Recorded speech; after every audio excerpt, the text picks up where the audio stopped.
my way back to Los Angeles to retrieve belongings that I left behind after the Eaton fire. And I saw this video in the New York Times this morning profiling this guy, right, whose house burnt down on January 7th. And since then, he's only able to get week-to-week approval for motel stays from FEMA. He's living in his van, and he has nowhere else to go. And this type of scenario is exactly why, after everything burned down in Altadena, a place I grew up near, have frequented many times and was living in on January 7th, why I said it's time to leave. Because the help that is coming is so slow and it's so selective, right, that nobody is getting it. It's literally taking forever for all of that money to come to us. I personally am waiting on FEMA reimbursements for motel and hotel stays, simply to have time to search for housing when we weren't planning to do it. So I don't know what organization needs to hear this, but if your grant process is taking forever after you've raised something like $760 million on behalf of fire victims to actually disperse it, that is taking way too long. I haven't even figured out how to get FEMA's direct payment. And at the same time, right, we're going into debt. We're absolutely all going into debt over this. And the response, including of the people who had insurance, is forever, right? Like, it's a joke. I don't think FEMA is going to even pay. If they do pay it, great, but I don't think they're going to pay, because those claims have been pending for more than a month now, and we're just adding to it. It's a little ridiculous. And then I'll be honest, like, I don't even feel safe moving back, because the map of where the water is supposedly safe to drink is hand-drawn. It's a hand-drawn map. Somebody at the water company sat down and went, oop, this street is okay, this street is okay, and all the rest of that company's water infrastructure is destroyed. So, I mean, my friend Ruthless, who I write with, told me that basically we were going to all end up living in vans in front of properties where we previously used to live. And that actually seems to be most of the case. And like, that's part of the reason why I said I'm leaving Los Angeles, because nothing good is happening there. It's not a city that's improving in any type of way. And even just getting health insurance transferred to a different county is a nightmare. It's a nightmare. I literally had to call the state government the other day to get health insurance transferred after a month. So I don't mean to bring all my grievances to YouTube, but I think this is a common problem that people are facing, is that the help that is being promised is not being delivered.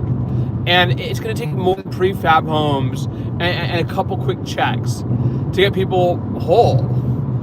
And the people who burned down and the people who somebody had to evacuate for more than a month, right? Like, it's equally as bad. And like, one thing that annoyed me about the county grant program is that you had to be so directly affected that even if you were literally driven out of your home, right, by a mandatory evacuation and an extreme amount of toxic smoke, that doesn't qualify you for that county grant program. That's nuts. It should qualify you. So that's crazy, and it's hurting everybody. Yeah, California is out of control, and like, especially Los Angeles County. There's just a tremendous amount of inefficiency, and like, I mean, I don't necessarily agree with indiscriminate mass layoffs, but when people tell me, right, that there was fat that needed to be trimmed from the government, I agree, because a lot of those people are not doing their jobs. I most certainly am not crying over, in particular, the San Francisco office of the Department of Education Office for Civil Rights. Like, I'm glad some of those people lost their jobs.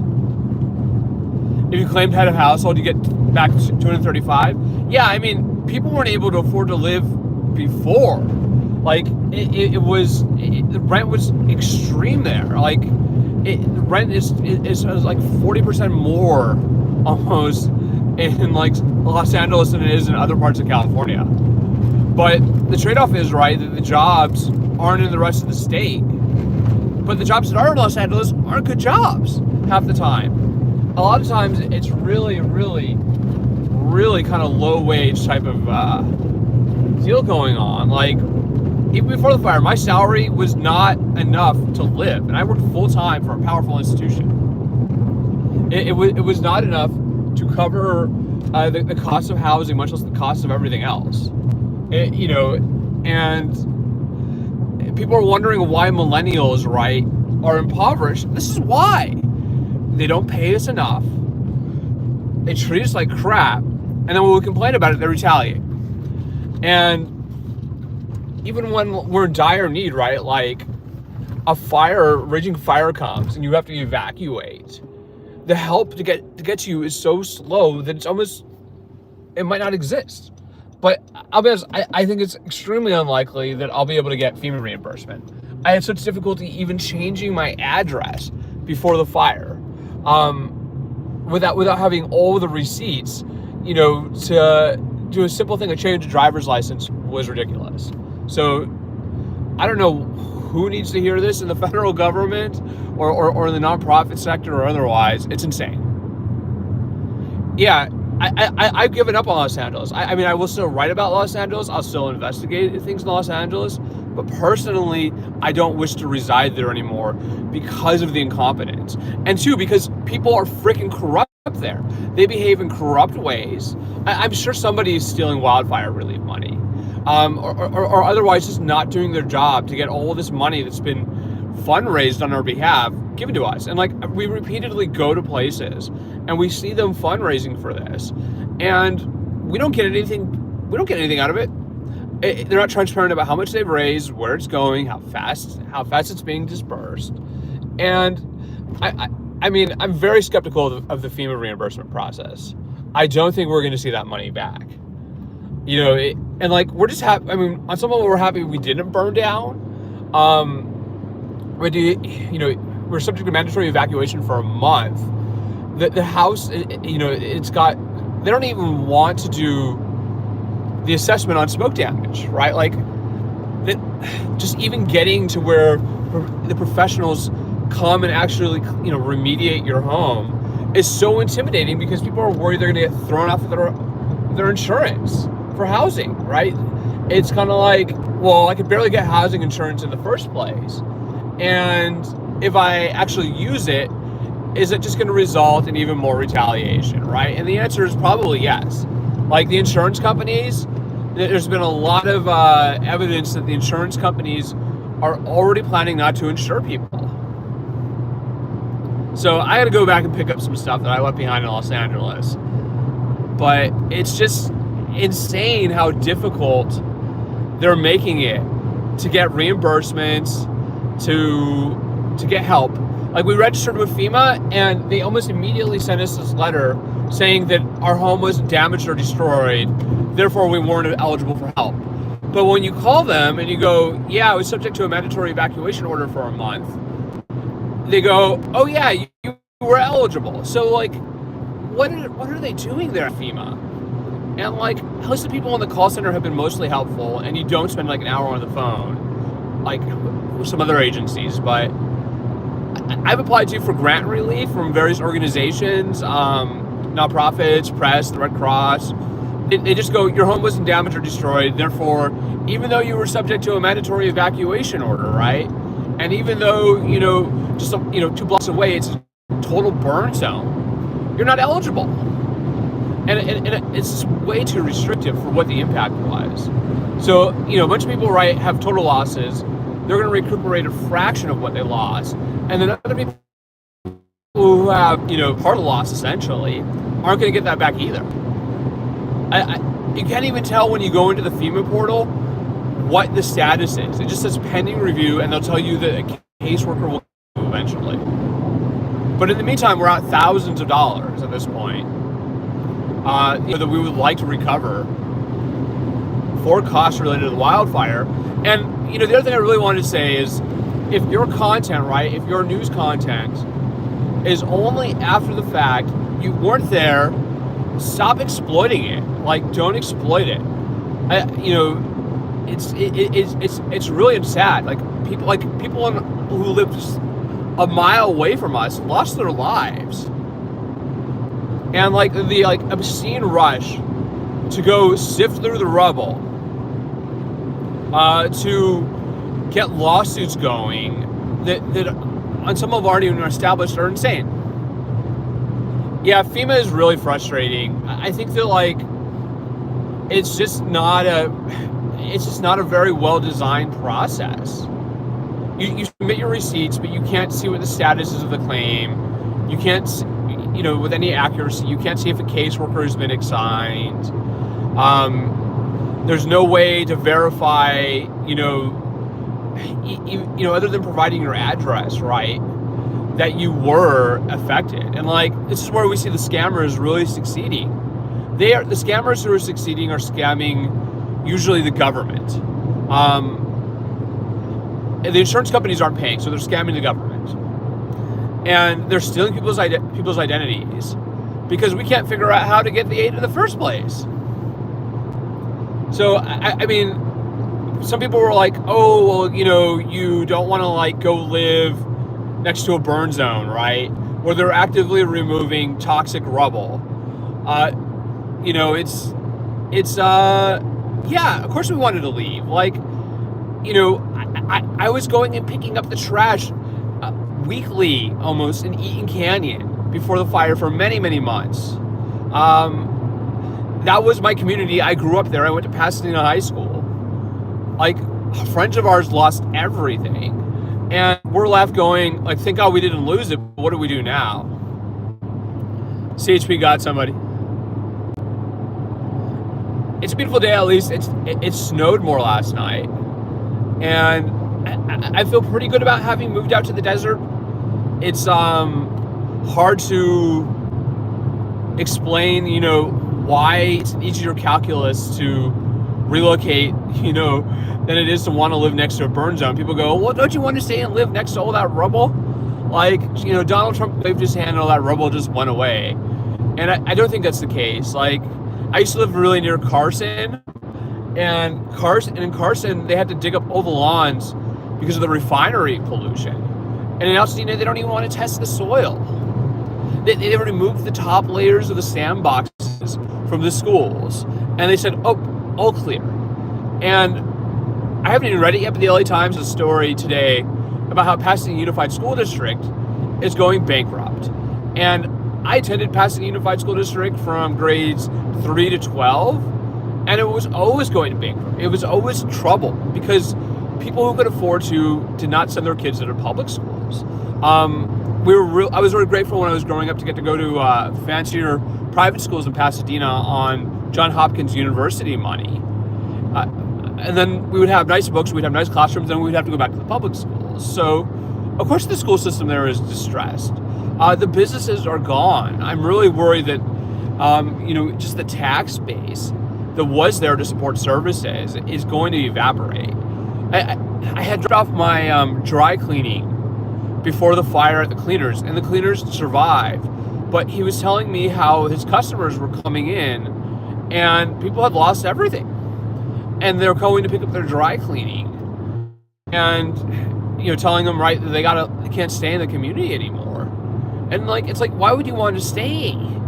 And people are, of course, are really campaigning right now to sell their land.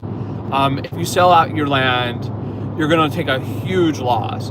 But at least you're out of the process of having to spend years potentially rebuilding, or dropping a prefab home onto the lot, hoping the soil is okay, and calling it a day, and maybe in 5 years you get cancer. And I'm really, really worried about my girlfriend's parents moving back in there. They didn't want to leave like we did, and they didn't do professional remediation. Even talking to the insurers was so intimidating, and you just go, man, I hope it doesn't happen to them. But that's where we're at. I mean, last night was a blood moon. It was a blood moon. and I gotta go pick up my stuff I had stored and haul it out and cram it in, because two, a lot of people are having to downsize, particularly. They had large homes, they had bigger apartments, and relocating is extremely expensive. It's not something fun. And then one thing I've discovered too is that because we were all driving back and forth, right, our mileage went up, and your car insurance actually increases. So you get displaced and you have to go back and forth, right? And your mileage goes up, so your insurance cost goes up. I was like, great. And I haven't even gotten to that. Like, you're too overwhelmed. You're trying to switch housing, trying to switch jobs, trying to switch your insurances. Getting things even mailed, right, is a pain in the butt. And like, I've started using alternate addresses from the affected address. But I remember we went back like the day or two after, and we're like, oh, let's go get the mail for the post office. And it was like something out of The Walking Dead. People were just lined up out of the post office trying to get their mail. And that was in the New York Times video this morning too. The guy who was going to the post office, this is where they send our mail now because our home is burnt down. And like, it's kind of like, I just wish the guy would just call it a day and move away. Like, I appreciate the New York Times for bringing that story, right? And not like totally exploiting the rubble for content.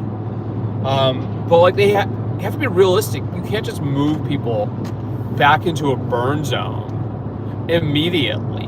Like, it's like, oh, we'll rebuild. Let's go drop some prefab homes on on top of some soil that we haven't even tested.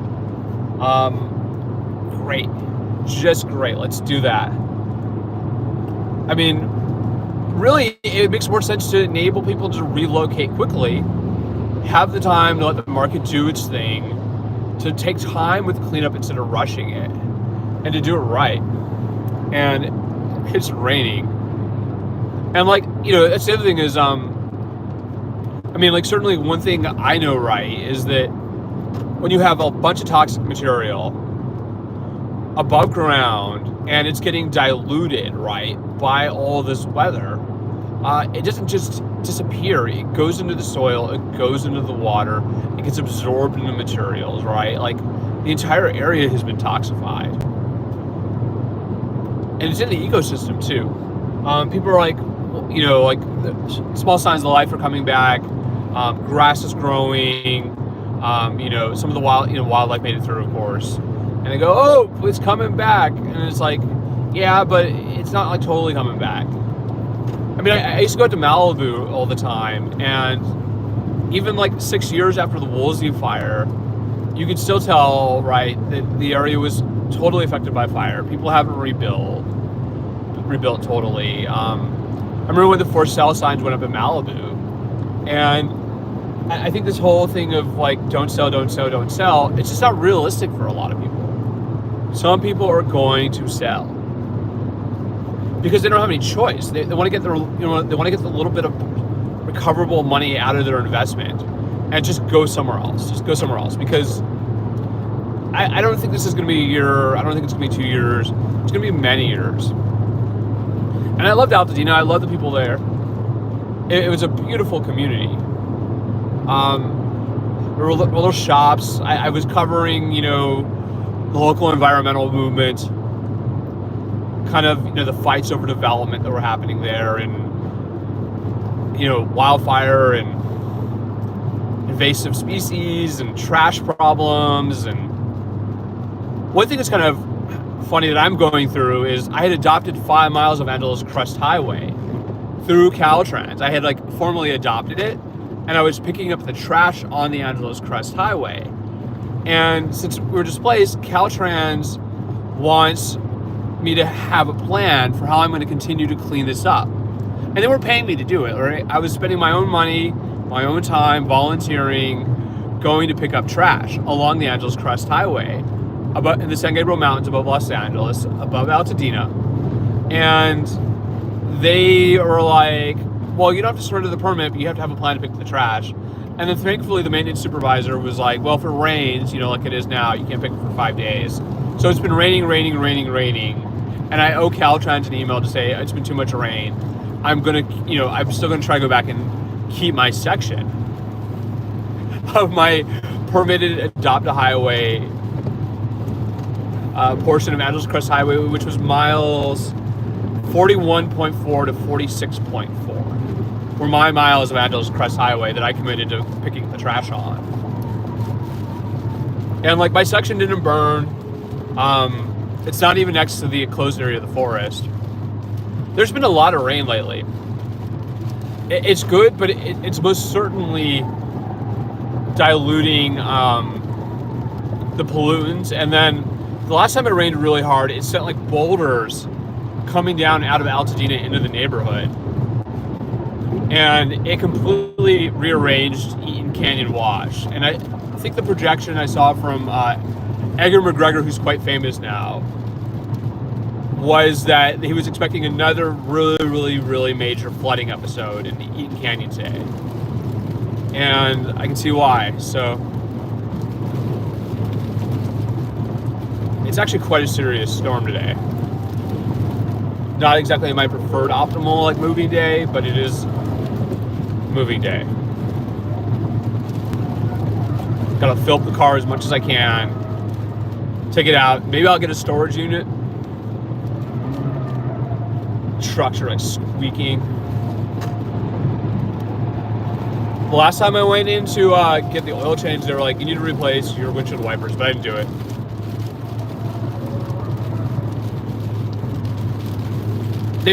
I really hope they do something though about our car insurance costs. Like I couldn't believe it. I called and I was like trying to like get like a reduced rate, and AAA was literally like, no, your mileage went up, you're gonna pay more. And I'm like, great, because I've been driving 100 miles back and forth to Altadena. Like, good job, insurers. I think I saw something like there's like 1,400 claims almost pending with the California Fair Plan, which is the insurance of last resort.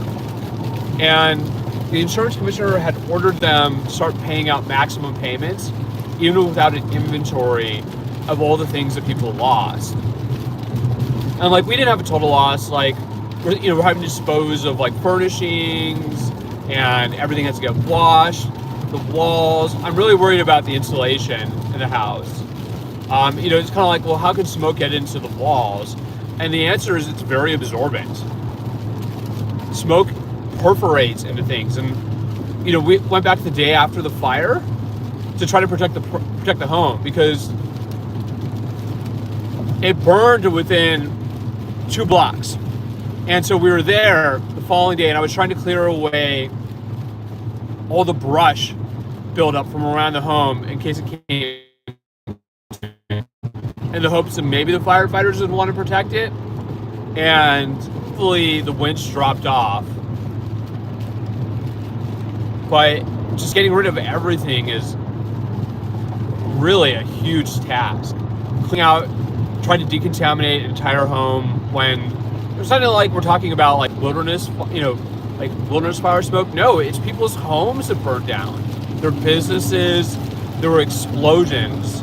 Like I won't forget, like we were listening to the scanner like on January 8th, and the gas station like a half mile away was like at risk of literally exploding. And like thankfully they got it under control. Otherwise that would have been like a second, real big thing on top of the initial fire blast. And I mean, I still find it ironic that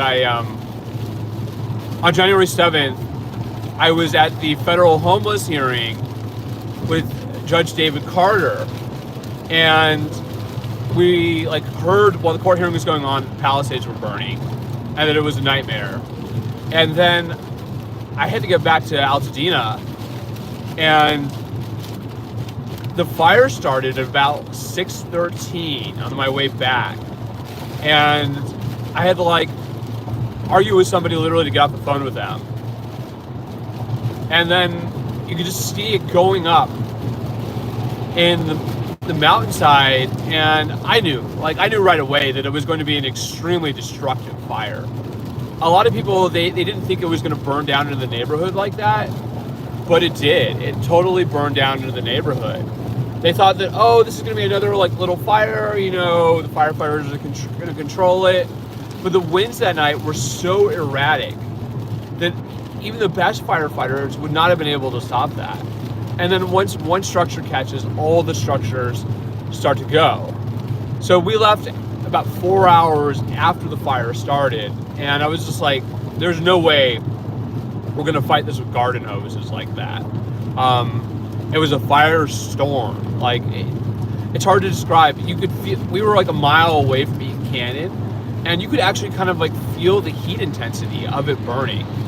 It was pitting off smoke and ash, and the ash was still quite warm and it was blowing. Like, so there weren't like embers floating, but like thankfully I had the gear from Caltrans. I had, a helmet, goggles, and 95 mask, because otherwise every time you went outside, it would blast you with burning ash, and it would get in your eyes. It was really quite annoying. And we hosed things down, and then we filled up the cars as much as we could, and we left. And that was just a really freaky experience. Driving out of that neighborhood I've been in a million times, and other people were driving out very, very slowly. The lights were out. The windstorm had come through in the morning. It had knocked down trees all over the place. And like, I didn't see any power lines down, thankfully. So, but it was very disconcerting. And then after you drove like a mile away, the power came back on. But it's a moving day. I have to go pick up more stuff. Post wildfire, 2 months and like I think 5 days. And I'm really concerned that people are going to stop donating to the relief efforts, and that the relief efforts are taking so long to help people that we're all going to go bankrupt by the time that we actually get reimbursed. It's a challenge to generate revenue while having been evacuated, to pay ongoing bills with increased cost. But I gotta talk. I'm gonna stick to AAA. I'm gonna be like, why are you increasing people's car insurance costs after a disaster? And I will happily provide you with my FEMA registration number. I haven't even had time to go to their office. I called, and the woman was like, here's a quote, and like, instead of actually just increasing your insurance, I'll leave it at a quote. I'm like, thank you for that. Some other companies have been pretty good about giving people breaks, a month, a couple months. But for a lot of people, even that is not enough. I've heard terrible things about, particularly like the cable and internet companies not accepting that their gear was lost and continuing to bill people for television and internet service, even after their homes have burned down, which is pretty ridiculous. It is almost like washout conditions right now. So I think it's gonna be another big flooding event today, which of course also means mudslide risk. And I was on the Altadena Town Council meeting like maybe in January, and I was sitting in the Starbucks, and they were discussing the mudslide risk. And they were like, oh, everybody can go back into the zone, but like, just know it's a mudslide risk. And it's kind of like, well, if they actually did mudslide, right, you would have literally probably minutes to evacuate. That was the most irresponsible decision I've ever seen, to let people back into a burn zone, open-ended, like no 24 hours, go back, get your things and get out of burn zone. And just hoping, that a mudslide didn't hit. And again, today's another day with an extremely elevated risk of mudslides. It's been raining a lot more. The hillsides are saturated. You just hope that it doesn't happen, because I was in Montecito last fall covering Rick Caruso's resort expansion. And Montecito had the Thomas Fire in 2017, and then they had a disastrous mudslide in early 2018 that killed 20 plus people. Because when that hillside collapses, it goes fast. Really, really fast. And people in Montecito hadn't forgotten that, right? Like, you don't just forget that, a bunch of people died in your neighborhood in a natural disaster. That memory sticks, but most people have forgotten about, in a larger sense, that Montecito was affected by that. Yeah, I mean, the forest, right? Yeah, I'm gonna hit the defroster. But the forest on the front range of San Gabriel's is like totally gone. It's burned down. The soil has nothing holding it in place. And you're talking about millions of gallons of cubic dirt, right? They can collapse in this rainstorm. And I'm not even sure that they have issued warnings for today, and they really, really should have. This is a pretty significant event. Where I'm at outside right now, it's 39 degrees. And I'm underlayered, to be honest, so I'm gonna need the heater. It was nice and warm out in the desert.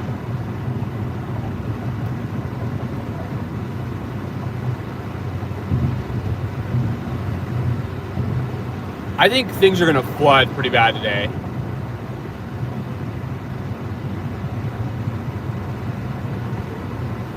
Absolute insanity. I haven't seen very many warnings about this either. No increased mudslide risk. I assume that they're doing preparations. But no evacuation warnings, right? Yeah, we'll let people back in. Maybe nothing will happen, this rainy season. Maybe we'll just be all fine. Not us. Won't be us. That person in the Cadillac is burning it. And I've actually driven a Cadillac before, in rain conditions on mountains, and it's kind of fun to play. Got to worry about the hydroplaning.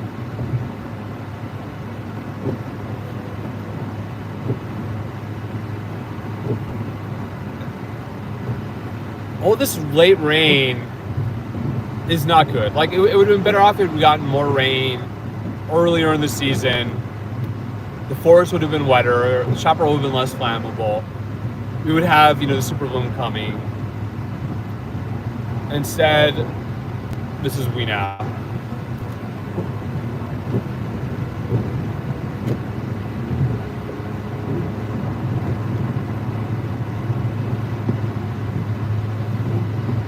Yeah.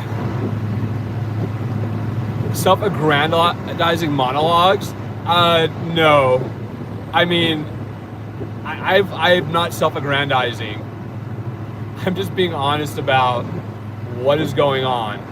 And I think that, there's a lot of people who are in even more dire need than I was. And I wasn't, in a great financial position before the fire. But the people who are losing everything and are not getting any help, it is really frustrating. But it's kind of after such a massive failure, right, to evacuate people west of Lake Avenue the night of the fire, where are the warnings about mudslides?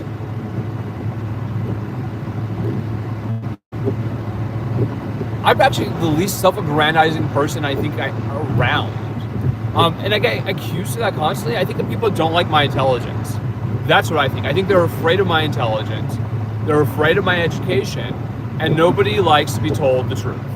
It's easier to lie to people, right? To lull them into complacency than it is to be honest with them. I mean, I think, if you do see a major mudslide incident today, people are going to go, well, why didn't you warn us right before we moved back in to Altadena in the rainy season? Like I was saying, I've been to Montecito. I was in Montecito just a few months ago, and people were telling me how when the hillside collapsed in Montecito, it came down in minutes, and it went all the way down to the 101 freeway. You're talking about a lot of force when a hillside or mountainside collapses like that.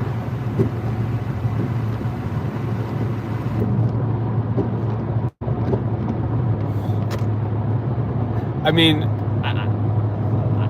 people are going to have their opinions. At this point, like, I'm just telling what I know is true.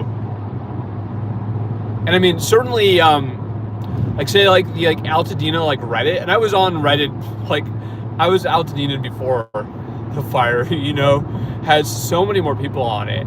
But you read these posts from people, you know, concerned about the safety of their homes and moving back into them. And I don't blame them, right? It doesn't have to be all or nothing proposition, right? Like, you lost everything, therefore, like, you have damages, versus your home has been severely affected by smoke and you have to, you know, throw everything out, do remediation, which often includes removing the insulation from the walls and from the attic, because otherwise you're dealing with a situation in which you have lead and asbestos potentially inside your home. And if you have sustained exposure to lead and asbestos over time, those are known carcinogens. That's how people get cancer. And this has been demonstrated time and time again, that after major disasters, major destructive fires, particularly in urban areas, that you have a high concentration of these chemicals. And like, the county supervisor for Altadena, Pasadena, Catherine Barger, she is, if you ask me, she is a self-aggrandizing person.